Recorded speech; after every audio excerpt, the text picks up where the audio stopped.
This video is sponsored by Parade, but more on that later. Hi friends, my name is Al, a little star nerd. Welcome to another video in my 12 Days of Christmas series. In case you missed any of the videos, I've been posting a lot of videos this season. Check them out.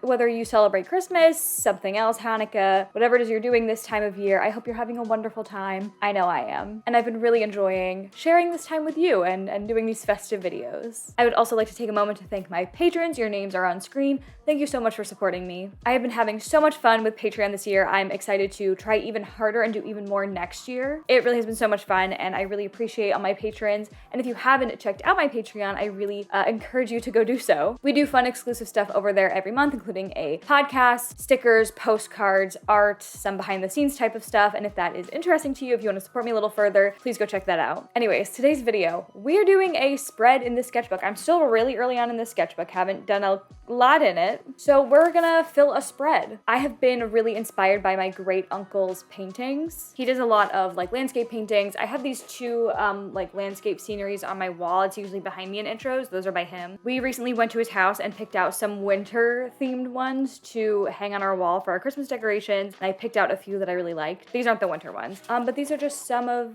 his paintings.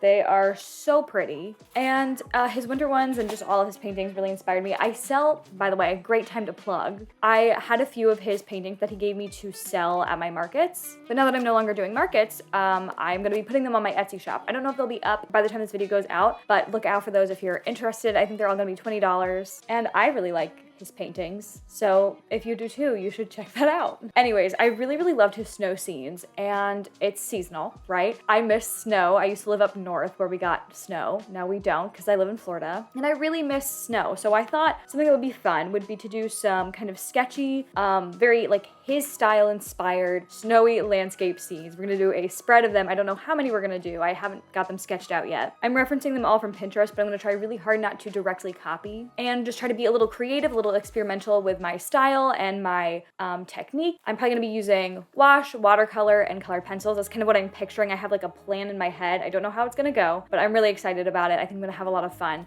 So grab something for you to work on, your sketchbook, some homework, an art project, whatever, and let's do a little art day together. Let's go.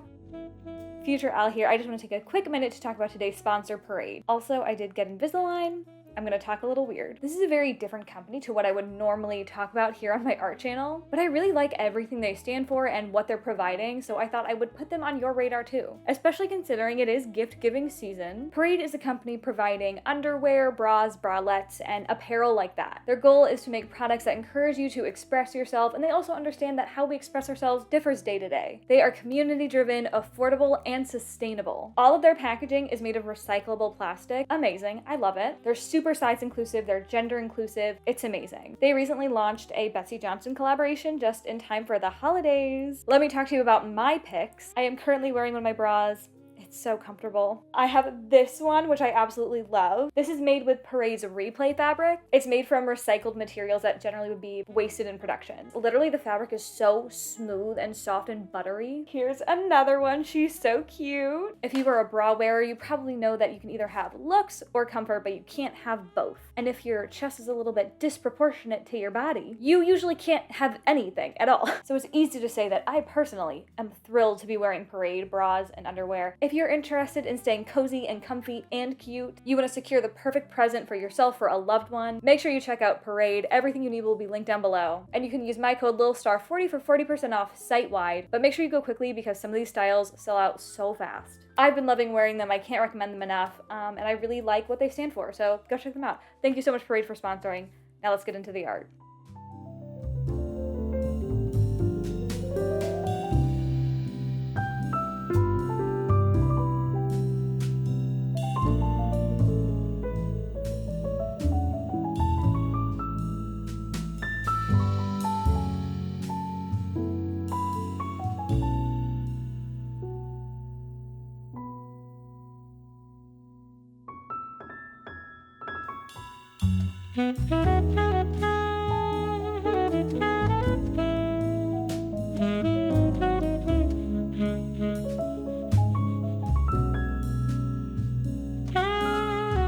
So as I discussed, my great uncle's paintings were a huge inspiration for this spread. He does a lot of landscapes and like little scenes, and he does so many of these small watercolor paintings. Like every day. It's incredible to watch him do it. To me, these things are so complicated and difficult. Like, that is so much space and perspective that you have to like figure out, and there's the lightings and shadows and all that stuff. But he does it so quickly and effortlessly. It's really cool. His paintings also have this like light, loose quality that I love, and he just captures the beauty and color and warmth of scenes so well. I love his compositions, the frequent features like houses, pink trees lately. I eat it up. But that was not my only artistic inspiration. I've also been really intrigued by some abstract artists lately, and also some more illustrative landscape artists. Like Orla Stevens here on YouTube, I have been watching her videos and find her process and freedom and textures very fascinating, very interesting. There's some other artists on Instagram whose landscapes I've found beautiful. I can't think of any of them off the top of my head, but I have noticed that a lot of them are very playful with it, which I've been getting into anyways, like on my own, semi-recently, approaching complicated scenes and landscapes and nature pieces with a much more loose technique. It can just be really, really hard to do those kind of scenes with full levels of detail, or buildings can just be way too complicated to compute. So trying to do them with like my regular art style can be exhausting and difficult and not fun, or just really, really time consuming. Going in with this idea of, you know, just having a good time and not really caring so much about detail makes it way easier to deal with, way more fun, and also a little bit more sketchbook level friendly. But anyways, other art that I found inspiring, they all have this very illustrative feeling. There's lots of visible brushstrokes, clear use of mixed media, visible scribble marks or texture from things like oil pastels or crayons. There's a clear but wide color palette. There's movement and bold mark making, lots of simplification and use of shapes, lots of shape language. It's all very playful, whimsical, kids book illustration with lots of skill type of stuff, if that makes sense. And I'm finding that I would love to move in that direction, specifically when it comes to things like landscapes, like maybe not with all of my art, but with things like landscapes that don't come naturally to me. They're genuinely just so hard to do when you're going high detail that more simplified style is almost needed when you're not doing something really high effort and really time intensive. I've been getting closer and closer to that, I think kind of naturally on my own, you know, not like purposefully, as in like I'm taking in these influences and these inspiration, and I'm kind of doing that anyways. You know, I don't do this subject super often, so I don't have a whole lot of opportunities to really explore that, but I have noticed that oftentimes out of pure laziness, when I'm working in my sketchbook and doing these kinds of things, I'm often leaning more towards this simple illustrative style. But when I'm doing it, like I said, it's mostly out of laziness. It's because I'm trying to get the drawing done. You know, I don't really want to be doing it in the first place, and I hate that. I don't like seeing that. What I love so much about other artists who do this kind of work is how it looks like they had fun while drawing it. I can tell that they loved what they did, that they're passionate about the process. I love how much experimentation and play I can see in their pieces, and I love how silly and messy it can get. And that experimentation is really like what I'm mainly looking for in all of my art, but specifically when it's something that I'm not good at and don't have a set process or idea for, it's a lot easier to achieve that. I mentioned Orla Stevens earlier, and she has really, really piqued my curiosity about abstract overall, and particularly like that experimentation in process. She was doing a series, and I don't remember the details, but I will link the video I'm specifically referencing and her channel obviously down below, and I highly recommend you check it out. But she was doing a series of paintings. I think it was something like each letter of the alphabet, but I think there was like a theme, I don't remember. But in this specific video, she was watching footage she had recorded while on a trip, and she was just like watching it, having that play in front of her, and then using that as like real-time inspiration to create art like there on the spot. And like to me, like obviously like we're not seeing it in real time and stuff, but it seems like she's just really quickly creating this stunning abstract piece, and you get to see the process that goes into them, and it's so fascinating. You know, I'm not big on abstract art. I've never really gotten it, understood it, enjoyed it.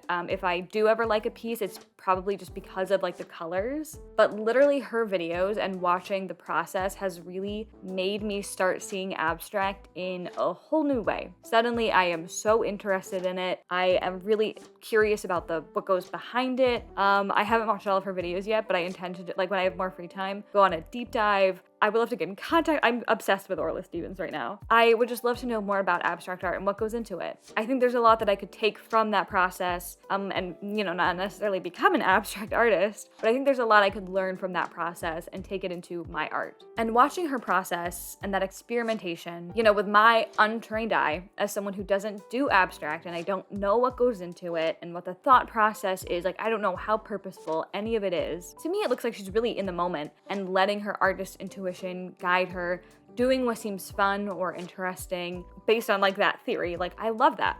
That's what I want to experience. I want to be making my art and just going at it, fully immersed in the experience and letting go of the idea that it has to come out a certain way or that there are certain steps I need to take. But of course, that is a lot easier said than done. Obviously, I generally want my pieces to turn out at least some sort of way. Like, I don't think I will ever let go of that. I don't go into a piece with no idea of how I want it to turn out. You know what I mean? Like, I have an idea. Letting go of a process and being more loose and experimental is truly a lot easier said than, like doing. Like, it's actually really hard to do. I'll get into the groove and kind of zone out, and I'll be working without thinking, mostly just going on like muscle memory alone. Or like today, right now, it's holiday season, I'm really busy. And while this sketchbook spread was exactly what I wanted to be doing, I was having a great time. I wasn't just doing this just to make a video. I was also working with the knowledge that I had to be done at a certain time,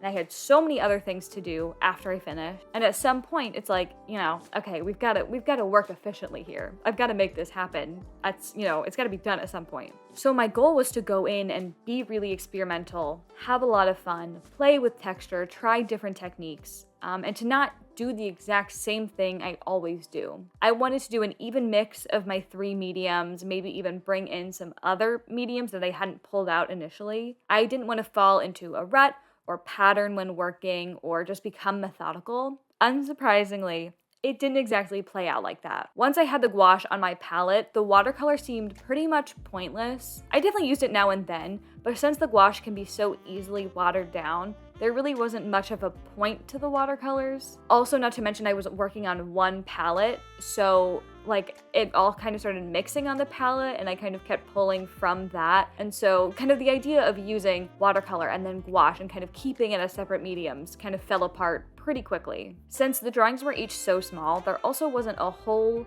lot of room for things like thick layers of paint, visible large brush strokes, lots of movement, or like lots of bleeding colors or wide areas of one color. And since I was working with a bit of a time limit, I wasn't really giving myself enough drying time. I kept having issues layering the colored pencils. Sometimes it was because the paper was wet, which was my bad, but sometimes it definitely was just because the gouache was not having it. I also kept finding myself not reaching for different paintbrushes. I do this every time. I'll pull out 5 to 10 brushes that I want to use and I'll stick to the same 1 to 3. And that was happening again. I was sticking to the same brushes. So instead of, when I wanted to do really tiny details, instead of going and finding a tiny brush, I kept using bigger brushes out of convenience. And I think I was really accidentally, falling into old habits and really limiting myself. I definitely found myself reverting to old ways plenty of times. There wasn't nearly as much experimentation and play as I would like. I still think there was some of it. I don't ever expect to do anything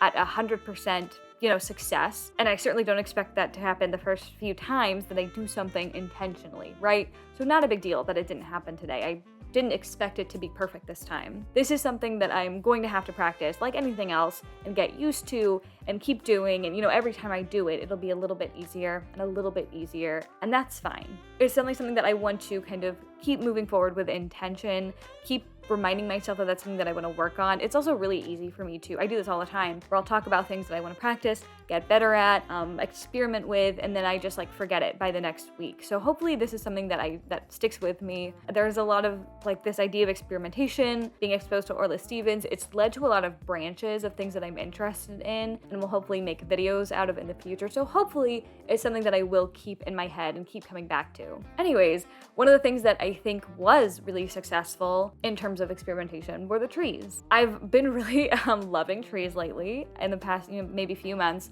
specifically stylized trees. Trees have always been a hang up for me, literally since I was a very young kid, young.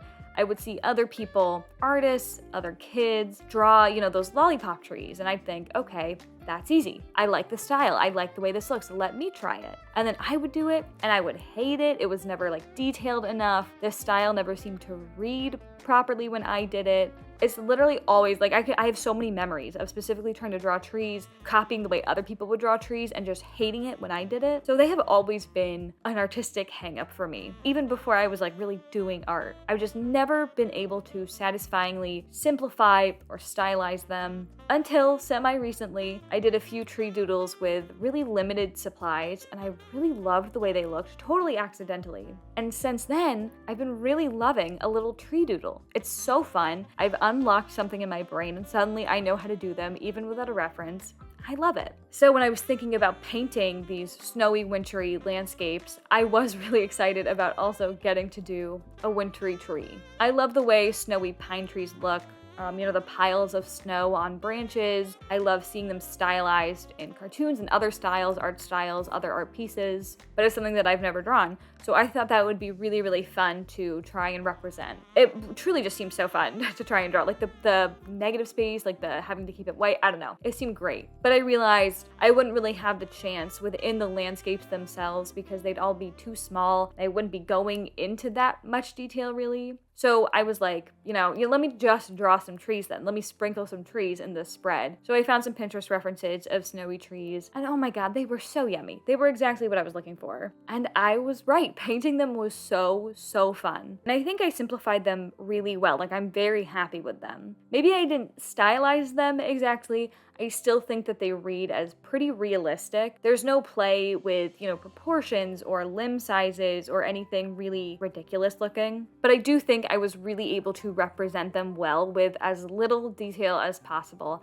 And that's definitely a very successful experimentation for me. I'm really happy with them. I love the simplified blue shadows, the shapes of the branches. I love the solid lines of the branches and how much information I'm conveying with so little work. The piles of snow are just shapes, right? Like little loopy shapes, and the trees are just some lines of green. The process was so fun and easy, and after doing just a few of these paintings, I feel like I could really easily paint or draw one from my imagination and be really, really happy with it, which is definitely saying something for me. I also would love to try and do these exact trees again with a higher level of, not detail, like kind of the same way, but maybe more variation of greens to imply like light and shadow. It was just so fun to do. I would love to keep doing it with different varying levels of detail, less detail, more, etc. Another thing that I love about this spread is the composition, kind of like the layout of it. I did plan it out, obviously. I had the sketches done before I started painting, but I think it turned out so nice, especially with how the colors ended up spread out throughout the piece. I didn't have those planned out at all, but I did end up with a bit of a cohesive color palette, and I just think it looks so pretty. I think the composition has a bit of a vintagey vibe, probably helped by the colors. To me, it kind of looks like maybe a wrapping paper of like vintage winter postcards or stamps or something, kind of overlapping each other. I don't know, I can't quite describe it, but I love it. I love doing having a piece with a clear border, but that border has really soft, unfinished edges. Like each illustration obviously has its end, but there is no harsh line of washi tape or something. Some lines go farther than the rest, so that there's some bleeding. I think that's really pretty. And then there's the overlap, which was very purposeful. It was a purposeful decision to help the composition, and I'm so happy with how it turned out. The trees overlap the landscapes just a teeny bit here and there. I think it adds so much to the spread overall. It makes it feel way less empty, way less disjointed and separate and awkward, just much more cohesive overall. It makes it feel like one solid spread rather than a bunch of illustrations on a spread, Overall, while I didn't get to do as much playing and experimenting and mixed media as I had hoped, I did have a lot of fun with the spread. I think it helps so much that, one, I've been taking a bit of a break from drawing lately. Nothing major, but I've pre-filmed most of these videos, so I haven't had to do a whole lot of art when I don't want to. And it's been nice to just be moving at a slower pace. Two, this was something I specifically felt very inspired to do. I had lots of sources of inspiration. You know, it was very specific ideas that I really badly wanted to draw. Then I found reference pictures that I really, really liked. I was in the mood to be creative and think for myself, you know, so I went in with just the best possible attitude, you know? It was such a great sketchbook session. There was definitely a bit of a time crunch, time pressure. I did get impatient and a bit bored at times, like I always do, but overall, you know, I was so happy to be spending time in my sketchbook, which was wonderful. I think I really needed it. It was low pressure, it was fun work, but it still ended up looking really good, which is always such a bonus. Overall, I had such a great time, and I can't wait to keep practicing being experimental in the future.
Okie dokie. Yeah, I did mention earlier, I got Invisalign. I can't say my S's anymore. Whatever, it's fine. Adult braces, we love it. Anyways, here is the final spread. I love it so much. It's giving the exact vibe that I wanted. I love the blues and the warms. It reminds me so much of Virginia and like just the snowy winters that I obviously cannot experience here in Florida. And I miss it a lot, so it's nice to kind of pretend through drawings. I had so much fun painting the trees.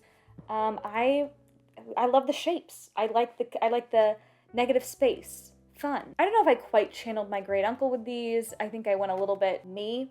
I didn't do much experimentation and exploration. I found that the colored pencils really were struggling to layer. I don't know if I was not giving it enough time to dry, but they really weren't layering well. But either way, I had a lot of fun. I think it looks so good, and it's a spread that makes me really, really happy. So yeah, that's it. That's the spread. And that's all I have for this video too. I don't really have anything else to say. If you enjoyed, like, comment, subscribe, the whole shebang, you know what to do. Thank you so much for joining me on another 12 Days of Christmas video episode. Thank you again to Parade for sponsoring. It was such a pleasure. Also, so random, not relevant. I'm gonna say it anyway. I've been watching all the Ice Age movies, haven't seen them since I was a kid. I forgot that I used to have a crush on Sid. He's so funny. Such a good franchise. Anyways, thanks for watching. Like, comment, subscribe, the whole shebang. You know what to do. I don't know if I already said that. Go eat a pie. A dessert of some sort. Do your laundry and go do smart. Bye. See you next time. See you in the next video.